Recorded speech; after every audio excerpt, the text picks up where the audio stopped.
19세기 영국을 훌륭하게 통치한 여왕이 있습니다. 바로 빅토리아 여왕입니다. 이분은 신앙이 굉장히 좋은 사람이었습니다. 그리고 자주 백성들을 만나 백성들과 이야기하는 것을 좋아했던 여왕입니다. 특별히 신앙의 대화를 나누는 것을 굉장히 좋아했습니다. 어느 날 이 빅토리아 여왕이 한 과부의 집을 방문했습니다. 그리고 그 과부와 함께 신앙적인 이야기를 하다가 이분이야말로 참 신앙이 좋은 분이라고 깨달아 마음이 아주 흡족했습니다. 그래서 이 빅토리아 여왕이 그 과부에게 이렇게 질문을 했다고 합니다. 부인의 집을 찾은 손님 중 가장 귀한 분은 누구입니까? 라고 물었습니다. 이 빅토리아 여왕은 내심 누구라고 대답하기를 바랬냐면 예수님이시지요. 이런 놀라운 대답이 나오기를 기대한 겁니다. 그런데 이 과부의 입에서는 이렇게 말이 나왔다고 합니다. 제 인생의 가장 귀한 손님은 바로 여왕입니다. 라고 대답을 했습니다. 조금 실망한 이 빅토리아 여왕이 과부에게 이렇게 말했답니다. 혹시 예수님이 아니실까요? 라고 대답을 물었다는 겁니다. 그러자 이 과부가 이렇게 대답을 했답니다. 웃으면서 예수님은 손님이 아니라 내 삶의 주인이십니다. 그러기에 손님은 여왕이 최고 귀한 손님이었습니다. 라고 대답을 했다고 합니다. 여러분에게 묻겠습니다. 어려운 건 아니지만 질문은 어렵죠. 여러분에게 하나님은 손님이십니까? 주인이십니까? 이건 명확히 해야 돼요. 여러분에게 하나님은 손님이십니까? 주인이십니까? 주인이십니다. 진짜요? 이제 한번 확인해 봅시다, 오늘. 네. 오늘 본문 역시 하나님이 우리 자신과 또 우리의 모든 것, 더 나아가서 세상의 모든 것의 주인이시다라고 가르쳐 주시는 이야기입니다. 그러므로 오늘 말씀을 통해서 과연 내 삶의 주인은 하나님이 맞았는가? 이걸 점검하는 시간을 가질 거고요. 더 나아가서 내 남은 인생 하나님을 주인 삼는 인생을 살겠노라 라고 다짐하고 결단하는 그런 시간이 되었으면 좋겠습니다. 오늘 우리가 살펴볼 내용은요, 13절 중간에 있는 나라와 권세와 영광이 아버지께 영원히 있사옵나이다. 이 부분을 오늘 함께 살펴볼 겁니다. 그런데 오늘 우리가 살펴봐야 할 이 본문 속에는요, 뭐가 있냐면 괄호가 있어요. 괄호가. 그쵸? 나라와 할 때 그 앞에 괄호 열고, 그리고 아멘 하고 괄호 닫고, 이게 있습니다. 우리가 성경을 보다 보면 종종 이런 괄호 열고 괄호 닫고 이런 것들이 표기되어 있는 것을 여러분은 종종 보시게 될 겁니다. 그렇다면 여러분, 성경에 이런 괄호는 과연 뭘 의미하는 표현일까요? 어떤 걸 나타내려고 하는 표기일까요? 이걸 알기 위해서는요, 이걸로 알아야 돼요. 성경이 어떻게 기록되었으며 이 성경이 후대에 어떻게 전달되었는가, 이 부분을 우리가 알아야만 이 괄호의 기능이 무엇이고 역할이 뭔가, 이 부분을 알게 되는 겁니다. 여러분, 성경은 몇 년간 기록되었을까요? 원본 성경은 몇 년 동안 기록되었죠? 성경의 최초의 저자가 누구죠? 네? 모세. 그러면 성경 마지막 저자는 누굴까요? 사도 요한. 세례 요한은 아니고 네, 사도 요한이 마지막 기록자입니다. 그래서 모세로부터 사도 요한까지 그 기간을 따져보면 약 1400여 년이 됩니다. 그러니까 창세기로부터 요한계시록까지 기록됐던 그 기간은 약 1400년이 넘는 겁니다. 그러면 이 성경을 기록했던 저자는 몇 명쯤 될까요? 정확히는 모르지만 대략 몇 명쯤? 대략 몇 명쯤 될까요? 40여 명쯤 되는 겁니다. 그러니까 1400여 년 동안 40여 명의 사람들이 성령의 감동을 받아서 하나님의 감동을 근거로 성경을 기록하게 되었습니다. 그걸 우리는 원본 성경이다 라고 그렇게 이야기를 합니다. 그리고 이 원본 성경을 사람들이 필사해가지고 후대에 전달한 겁니다. 그걸 우리는 사본 성경이다 라고 말을 합니다. 가장 대표적인 사본들은 이런 사본이 있습니다. 사해사본, 풍란사본, 맞소라사본, 이런 식의 사본들을 또 번역하고 번역해서 만들어진 성경이 오늘 여러분이 가지고 있는 이 성경이 되는 겁니다. 그러니까 성경은 어떻게 여러분의 손에까지 왔냐면 1400여 년간 40여 명의 성경 기자들이 성령의 감동을 근거로 기록한 원본 성경을 누군가가 필사하고 또 필사해서 그걸 또 누군가는 번역하고 번역하는 과정을 거쳐서 오늘날 우리가 가지고 있는 이 성경이 완성되게 된 겁니다. 그런데 결국 우리가 가지고 있는 성경은요, 원본을 해석한 성경은 아니에요. 원본을 필사하고 그 필사된 사본 성경을 번역한 게 오늘 우리가 가지고 있는 성경이라는 거예요. 그런데 이 사본이라는 거는요, 하나만 있었던 게 아니라 여러 개의 사본이 있었어요. 그런데 동일한 구절인데도 불구하고 어떤 사본에는 이 내용이 있고 어떤 사본에는 이 내용이 없기도 한 겁니다. 그럴 때에는요, 이 괄호 표기를 하는 겁니다. 어떤 사본에는 있지만 어떤 사본에는 없다. 또는 분명히 글씨가 쓰여진 흔적은 있는데 세월이 많이 지나면서 살아버려서 그 글씨를 해석하지 못할 때가 있습니다. 그럴 때는 다른 사본을 근거로 아마 이런 게 쓰여져 있었을 것이다 라는 의미로 괄호를 쳐놓는 겁니다.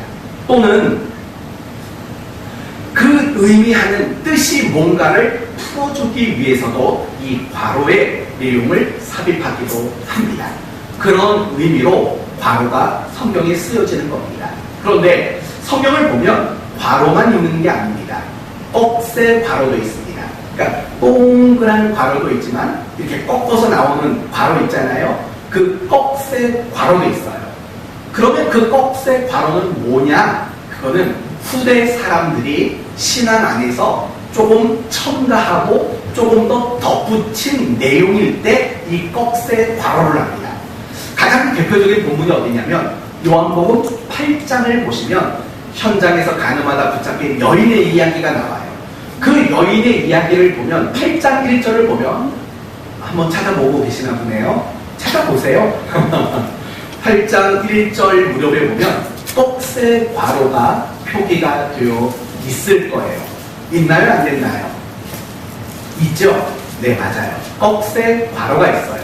그 꺽쇠 괄호는요, 후대 신자들이 그 내용을 함께 삽입해 내온 얘기예요.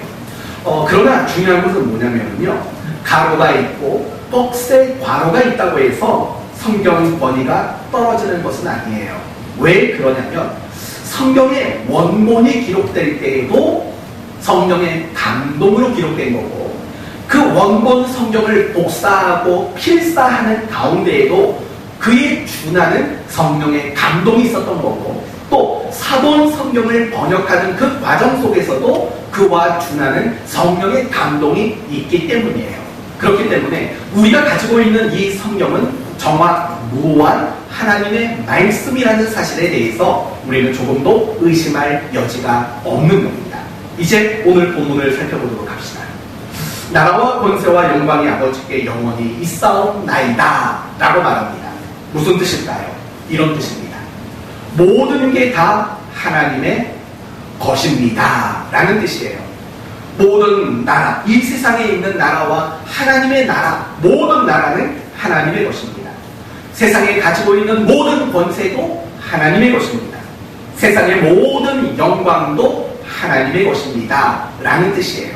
그리고 이걸 조금 더 정확히 말한다면 눈에 보이는 나라가 하나님의 것이고 눈에 보이지 않는 영광과 권세도 하나님의 것입니다. 다르게 말하면 이 세상에 존재하는 눈에 보이는 것과 눈에 보이지 않는 모든 것은 다 하나님의 것입니다 라는 뜻이 바로 나라와 권세와 영광이 아버지께 있습니다 라는 말의 뜻인 겁니다. 성도 여러분, 이 세상에는요 하나님의 것이 아닌 것은 단 하나도 없습니다. 이 세상에 존재하는 눈에 보이는 것이든 눈에 보이지 않는 것이든 존재하는 모든 것은 다 하나님의 것입니다. 이건 굉장히 중요한 거예요. 왜 그러냐면 우리가 하나님께 기도해야 되는 이유를 말해주고 있는 거거든요. 왜 우리는 하나님께 기도해야 되죠? 간단해요.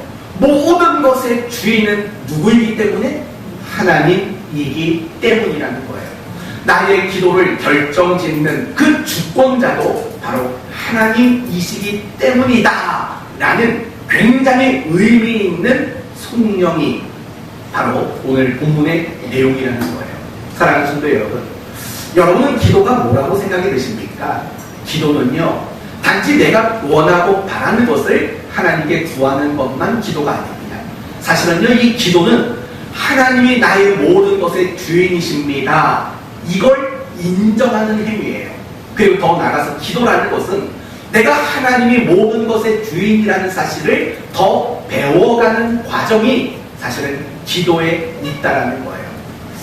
오늘날 신자들이 알고 있는 기도와 사뭇 많이 달라요. 오늘날 신자들은 기도를 내가 하나님 앞에 원하고 바라는 것을 없는 것으로밖에 이해를 안 해요. 그래서 기도는 많이 하지만 정말 하나님의 주권을 인정하는 삶이 여전히 부족하고, 기도는 많이 하고 기도를 통해서 얻는 것은 많지만 하나님이 나의 삶의 주인입니다 라는 것을 배워가는 일들은 너무나도 많이 부족하게 되는 거예요. 그러니까 여러분, 제가 여러분에게 권면합니다. 여러분이 기도할 때 그 기도의 목적은 단지 원하는 것을 받는 것이 목적이 되면 안 돼요. 내가 기도하는 것 그 자체가 모든 주권이 하나님에게 있다는 것을 인정하는 행위라는 것을 여러분이 깨닫고 기도를 해야 돼요. 그리고 하나님이 때로는 주시고 때로는 주지 않는 이런 반복되는 훈련을 하시는 이유는 단지 우리에게 줄까 말까 밀당을 하는 게 아니라 하나님이 주인이라는 사실을 더 배우고 가르치기 위함이라는 사실도 우리는 알아야 하는 겁니다. 우선 중요한 것은 뭐냐면 하나님이 모든 것의 주인이라는 사실입니다. 그래서 성경은 여러 곳에서 하나님이 모든 것의 주인이라고 소개합니다. 창세기 1장 1절 시작. 기가 막힌데요. 어떻게 안 먹어도 그걸 알아요? 네. 태초에 하나님이 천지를 창조하십니다. 그 말은 무슨 말이에요? 천지가 다 누구의 것이라는 뜻이에요? 하나님의 것입니다 라는 뜻이에요. 그리고 중요한 것은 천지는 하늘과 땅을 말하는 게 아니에요. 보이는 것과 보이지 않는 모든 것을 말하는 거예요. 그게 하나님 것이라고 말해요. 이사야서 43장에는 이런 구절이 나와요. 내가 너를 지명하여 불렀나니 너는 내 것이라. 오늘은 굉장히 좋아요. 너는 내 것이라. 이건 누구한테 한 말일까요? 이스라엘 백성들이 한 말이에요. 그러니까 하나님은 이스라엘 백성들에게 이렇게 말해요. 내가 너의 주인이다. 너희는 나의 것이다 라고 이야기하는 거죠. 한 번만 더 확인해 볼까요? 로마서 11장 36절을 보면 이런 구절이 나와요. 이는 만물이 주에게서 나오고 주로 말미암고, 네, 주에게로 돌아갑니다. 만물이 주로 말미암고 만물이 주에게로 돌아갑니다. 그러니까 이 얘기도 결국은 모든 것이 누구에게 나왔다는 거예요. 주께 나왔다는 거예요. 그리고 모든 것이 누구에게 결속된다고요? 결과된다고요? 주님께 결과된다고요. 이 구절 역시도 모든 것이 다 하나님의 것입니다 라는 고백인 거예요. 그리고 정말 신앙이 뛰어난 사람, 믿음이 대단히 좋은 사람들, 그들에게 나타나는 한결같은 신앙 고백이 다 모든 것이 하나님 것입니다 라는 고백이라는 거예요. 여러분, 한나 아시죠? 한나. 우리 교회도 한나가 하나 있었는데 한나가 없어졌어요. 사모 한나. 사무엘상 2장을 보면 이런 말이 나와요. 여호와는 죽이기도 하시고, 네, 좋아요. 살리기도 하시고, 여호와는 가난하기도 하시고, 더하기도 하시고, 여호와는 낮추기도 하시고. 너무 쉬운가요? 아무튼 이런 고백을 한다가 있다고요. 그러니까 이 고백은 뭐예요? 이것도 역시 하나님이 모든 것의 주권자이시고 주인이십니다 라는 고백이죠. 생, 사, 화, 복의 주인이십니다. 여러분, 다윗을 생각해 봅시다. 다윗이 자기 자신이 성전을 짓지 못하게 된다는 것을 알았어요. 그래서 자기 아들이 성전을 짓는 것을 위해 모든 걸 다 준비했어요. 건축 자재며 또한 여러 가지 금은, 동, 철 이런 걸 다 준비했다고요. 그러면서 이런 고백을 해요. 역대상 29장에 여호와여 위대하심과 권능과 영광과 승리와 위엄이 다 주께 속하였사오니 천지에 있는 것이 다 주의 것이로소이다. 다윗이 이런 고백을 한다고요. 그러니까 정말 믿음이 뛰어난 사람일수록 나오는 고백은 뭐냐면 하나님의 것입니다. 모든 것이 하나님의 것입니다라는 이런 고백이 나온다고요. 사도 바울도 마찬가지예요. 로마서 14장에 이런 고백이 나와요. 우리 중에 누구든지 자기를 위하여 사는 자가 없고 자기를 위하여 죽는 자가 없도다. 우리가 살아도 주를 위해 살고 죽어도 주를 위해 죽나니 그러므로 사나 죽으나 우리가 주의 것이로다. 이거 대단하지 않아요? 정말 믿음에 뛰어난 인물들, 그들은 모두가 다 하나님이 모든 것의 주인이십니다. 모든 게 다 하나님의 것입니다. 이런 신앙의 고백을 가지고 있었다는 거예요. 그러나 중요한 것은 뭐냐면 성경 어디에 하나님이 주인이시래, 이걸로 끝나면 안 되고 믿음 좋은 사람들은 다 하나님의 것이라고 고백했대, 이걸로 끝나면 안 돼요. 오늘 이 시간 그 고백은 누구의 고백이 되어야 될까요? 나의 고백, 맞아요. 나의 고백이 되어야 하고 우리 사랑하는 교회, 우리 공동체 모두의 고백이 되어야 한다는 거예요. 이제 우리 자신을 향해 질문을 해봅시다. 나는 과연 하나님이 모든 것의 주인이시라면, 나와 내 삶의 주인이시라는 것을 나는 믿고 인정하고 고백하고 있는가? 이걸 한번 생각해 보자고요. 여러분 자신의 주인은 누구죠? 일단 대답해 놓고 봐요. 그럼 여러분의 몸의 주인은 누굽니까?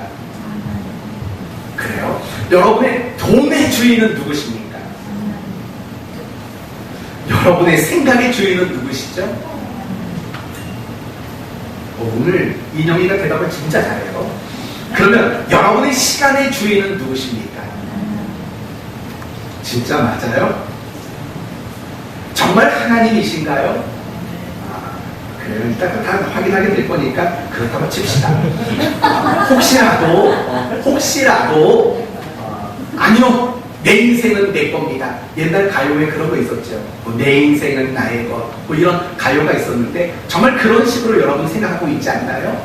만약에 그런 생각이 조금이라도 있다면, 그 어떤 것도 내 것이라는 생각을 가지고 있다면 그건 굉장히 잘못된 생각이에요. 그거는요 굉장히 악한 생각이라는 사실을 잊지 말아야 돼요.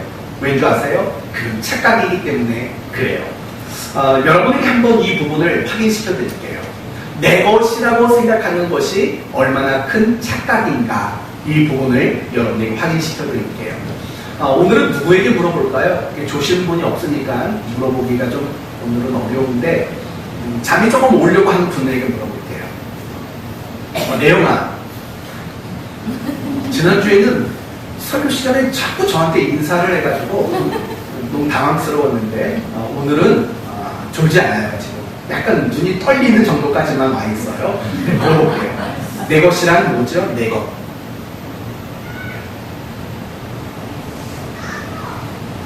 내 것이 뭐죠? 내 것.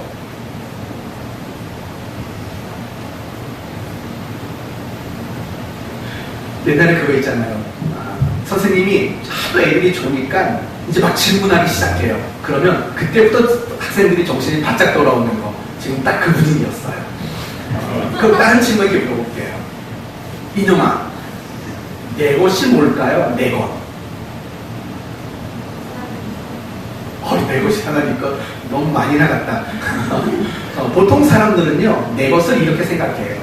내가 가지고 있는 것, 또는 내가 사용하고 있는 것.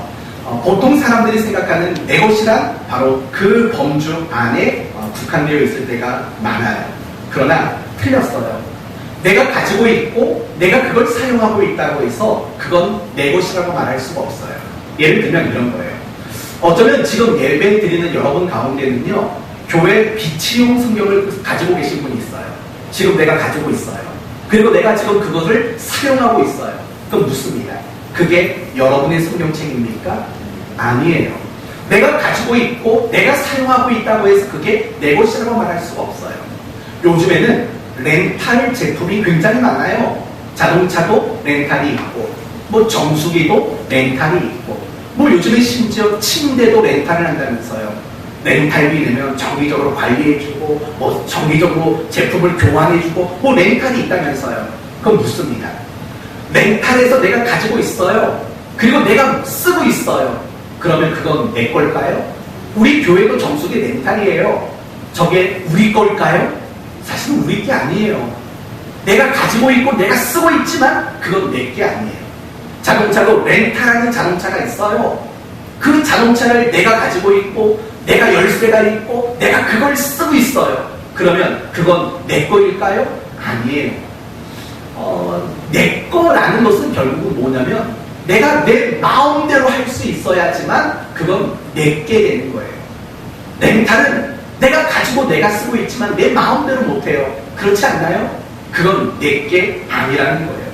내 것이란 결국 한마디로 말한다면 내 마음대로 할 수 있는 것, 그것만 내 것이에요.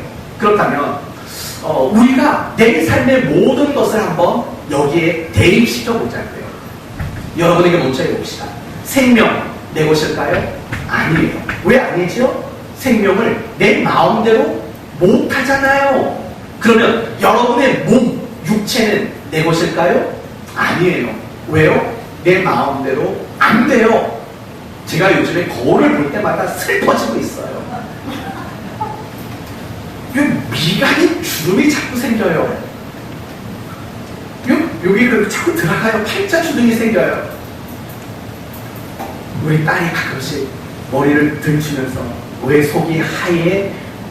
그래요. 죄송해요. 우리 권사님들 앞에서 말도 안 되는 얘기를 했죠. 아무튼 그래요. 제 마음대로 되질 않아요. 여러분 자식을 한번 생각해봐요.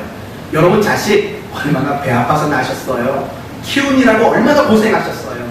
근데 자식이 내 마음대로 되나요? 안 돼요. 자식이 자식처럼 내 마음대로 안 되는 게 세상에 어디에 있겠어요.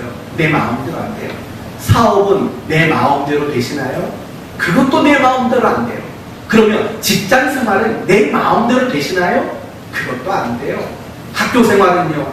그것도 안 돼요. 1등 하고 싶은데 맨날 꼴등해요. 다 내 마음대로 되지 않아요.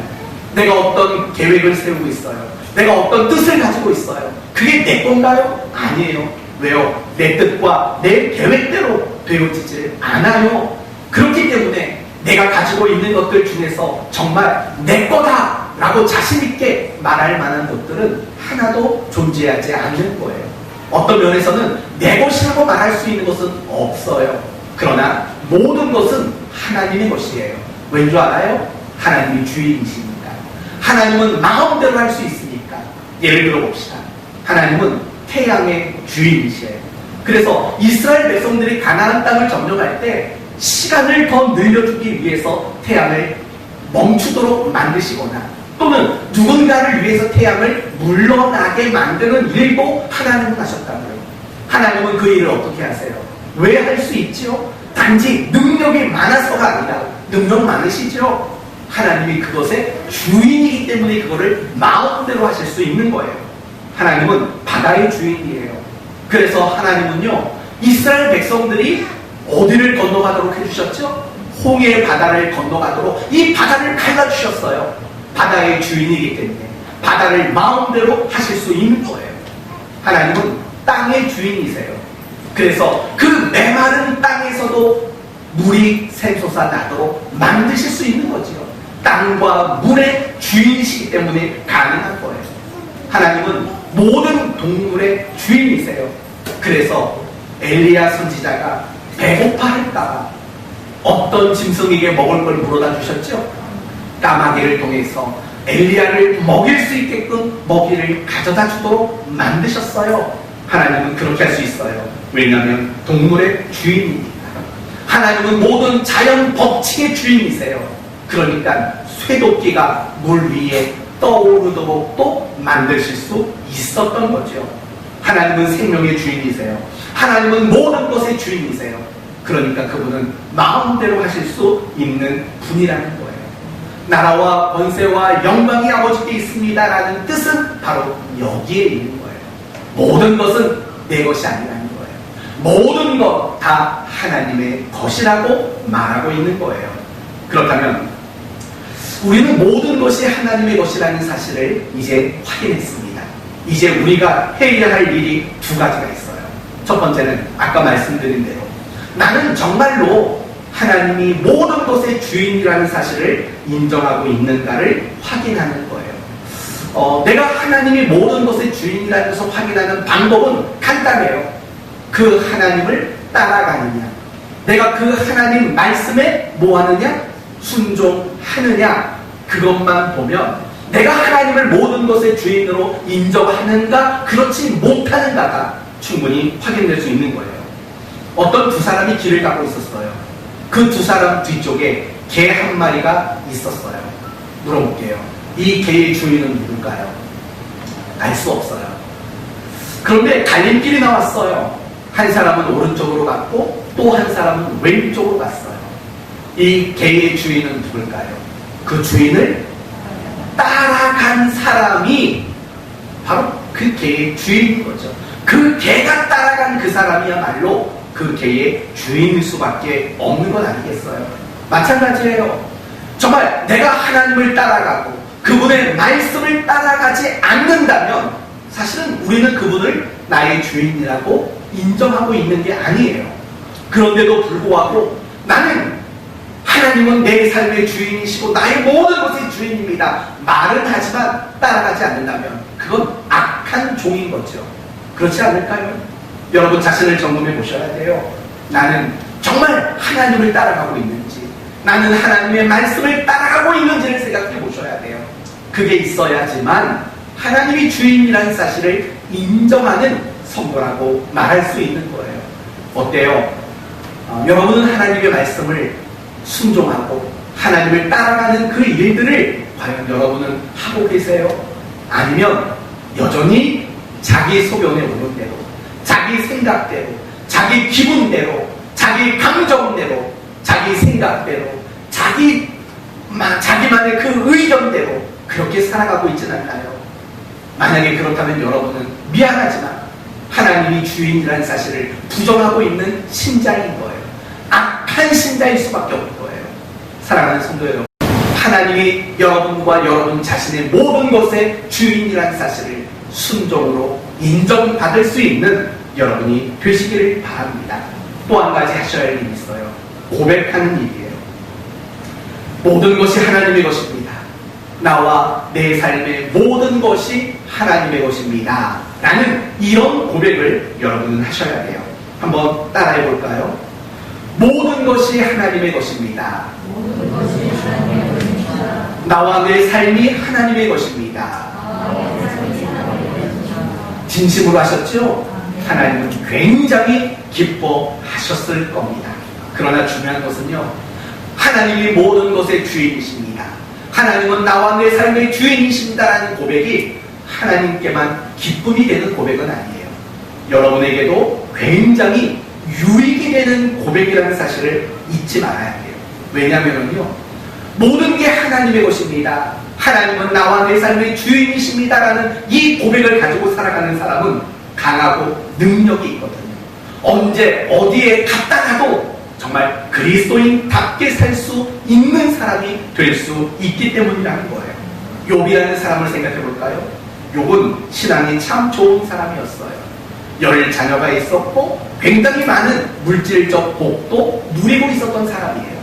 그러던 어느 날 스밧 사람들이 공격해서 욥의 모든 종을 다 죽여버렸어요. 또 어느 날 하늘에서 불이 내려와 욥의 모든 가축과 재산을 불살라버렸어요. 또 어느 날 큰 바람이 불어서 욥의 10명의 자녀들이 건물더미에 딸려 죽는 그런 일들이 일어났어요. 그리고 심지어 자신의 몸도 종기가 나서 아주 심각한 피부병에 걸려서 굉장히 고통스러워했죠. 어느 정도까지의 고통이었나요? 자기의 그 피부를 뭘로 긁었어요? 기와 조각으로 빡빡 긁을 수밖에 없는 그 지경에 처하게 되었다고요. 그런데 놀라운 것은 욥은 하나님을 향해 원망하거나 불평하지 않았다는 거예요. 그 고통과 그 아픔이 얼마나 컸겠어요. 그런데 그 고통과 아픔도 인내하고 감수할 수 있었다고요. 그 근거가, 그 힘이 어디에서 나온 줄 아세요? 바로 여기에서 나와요. 모든 것이 하나님의 것입니다. 나와 내 삶의 모든 것의 주인은 하나님이십니다 라는 고백에서 나온다고요. 그게 어디에서 나오냐면 욥기서 1장 21절에 나와요. 이르되 내가 모태에서 알몸으로 나왔사온즉 또한 알몸으로 돌아가올지라 주신 이도 여호와시요 거두신 이도 여호와시오니 여호와의 이름이 찬송을 받으실지어다. 그러니까 욥이 지금 뭘 고백하고 있는 거냐면 모든 것이 다 하나님의 것입니다. 나와 내 삶의 모든 것 하나님의 것입니다. 이 고백이 있었기 때문에 욥은 원망과 불평이 없었고 그 아픔과 그 고통도 잘 감당해낼 수 있는 신앙의 능력을 그는 얻을 수 있게 되었다는 겁니다. 폴리갑이라는 사람 아시죠? 초대교회 교우입니다. 폴리갑, 굉장히 유명한 사람인데 이 사람이 신앙의 이유로 체포되어서 화형을 당하게 되었습니다. 화형을 당하기 직전 그 사형 집행관이 폴리갑에게 이렇게 말했답니다. 지금이라도 신앙을 부인하면 살려주겠다. 그러자 폴리갑은 이렇게 대답했다고 합니다.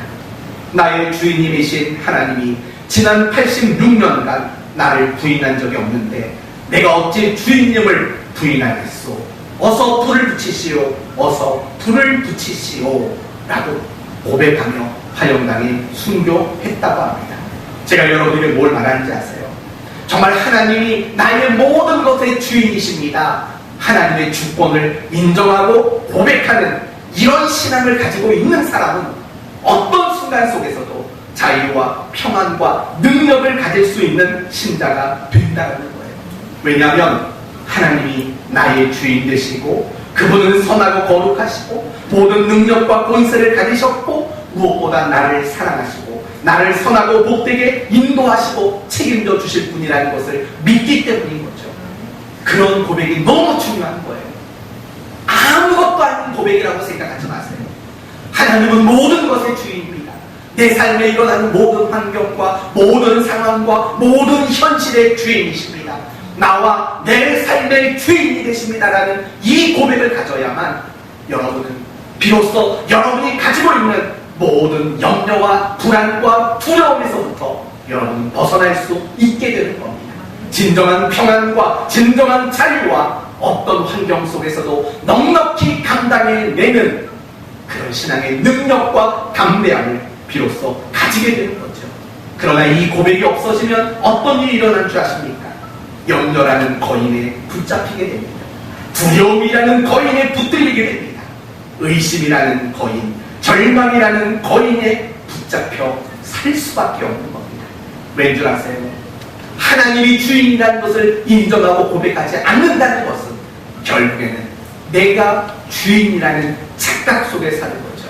그리고 내가 주인이라고 착각하면 어떤 일을 해야 되냐면 모든 걸 다 내가 결정하고 내가 책임져야 하는 인생이 될 수밖에 없는 거죠.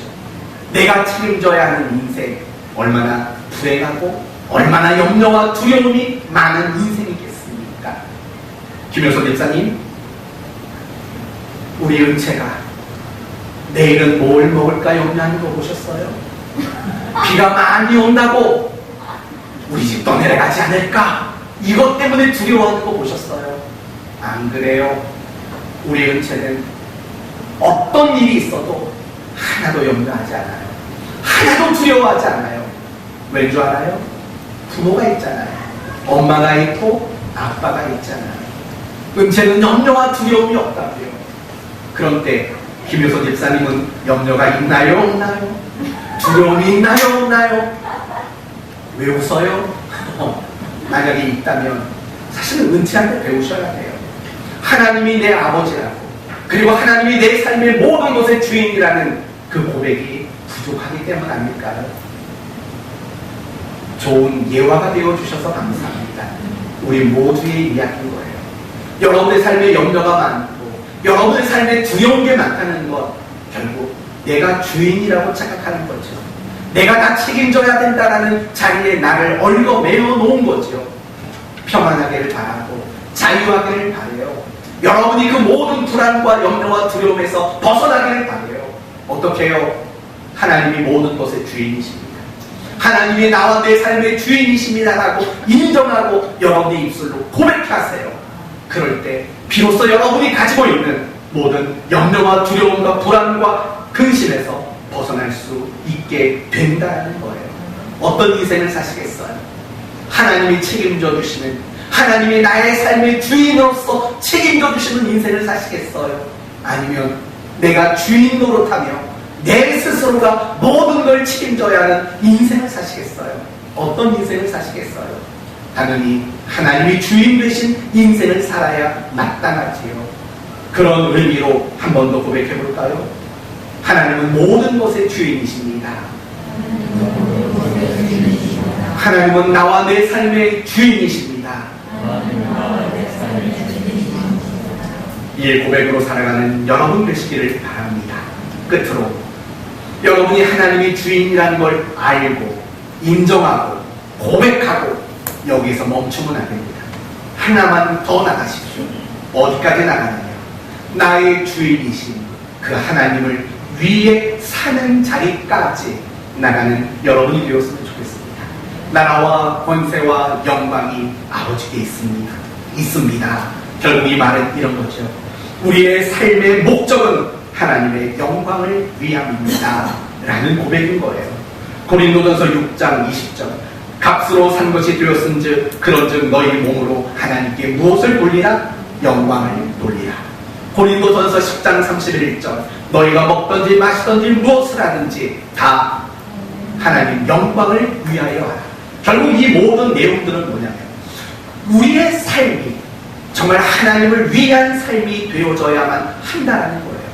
영광이라는 말이 나올 때는요 항상 그걸 염두하셔야 돼요. 아, 내 인생의 목적은 하나님을 위해 사는 것이구나 라는 그 의미를 우리는 가지고 있어야 되는 거죠.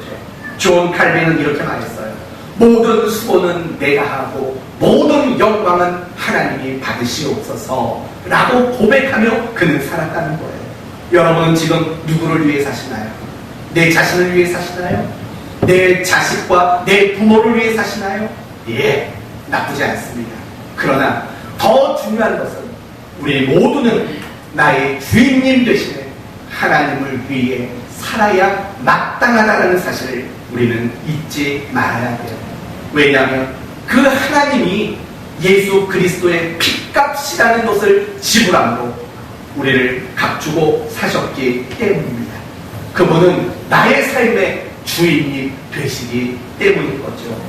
저는 여러분이 착하고 충성된 종이 됐으면 좋겠습니다. 정말 악한 종, 그건 결국 그거죠. 내가 주인 노릇하는 거, 내 마음대로 사는 거, 내 소견대로 사는 거, 이것이야말로 정말 악한 종의 모습이죠. 저는 여러분 모두가 악한 종이 되지 않기를 원합니다. 나의 주인이신 하나님의 뜻이 뭔지, 나의 주인이신 하나님이 기뻐하는 것이 무엇인지를 끊임없이 고민하고 기도하는 여러분이 되시기를 바랍니다. 그걸 놓고 기도하라고 이 주기도문의 마지막 대목을 우리에게 소개하고 있는 겁니다. 이제 오늘 말씀을 마치겠습니다. 교회 역사상 주님의 그 영성을 가장 많이 닮은 사람으로 손꼽히는 사람은 바로 프란시스라고 합니다. 그런데 이 프란시스는요 밤마다 모든 것이 당신의 것입니다. 정말 이 짤막한 기도만 가지고 밤새 눈물로 기도했답니다. 우리 이런 기도 좀 했으면 좋겠습니다. 하나님, 이 문제 좀 해결해 주시라니까 도대체 뭐 하는 거예요? 이것 좀 달라니까 뭐 하는 거예요? 이런 기도만 하지 마시고, 하나님, 모든 것의 주인은 하나님이십니다. 하나님의 결정을 따르겠습니다. 하나님의 처분을 받아들이겠습니다. 사실 이런 기도가 정말 수준 있는 기도 아닐까요? 그런 기도를 우리 모두가 해야 됩니다. 하나님은 우리의 모든 것의 주인이십니다. 그건 불변의 진리입니다. 그러므로 날마다 하나님의 주인 되심을, 하나님의 주권을 인정하고 고백하고 더 나아가서 그 하나님만을 위해 살아가는 착하고 충성된 여러분 되시오. 칭찬과 상 받을 것이 맞는 이 한 주간 남은 인생 되시기를 예수 그리스도의 이름으로 축원드립니다. 아멘. 기도합시다. 하나님 감사합니다. 나라와 권세와 영광이 아버지께 있사옵나이다. 모든 것이 하나님의 것입니다. 나도 하나님의 것이고 나의 삶의 모든 것도 하나님의 것입니다. 이걸 알고 인정하고 고백합니다. 그리고 나의 주인님이신 그 하나님을 위해 살아가는 인생이 되기를 다짐합니다.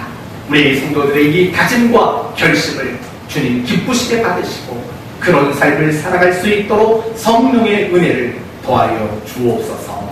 예수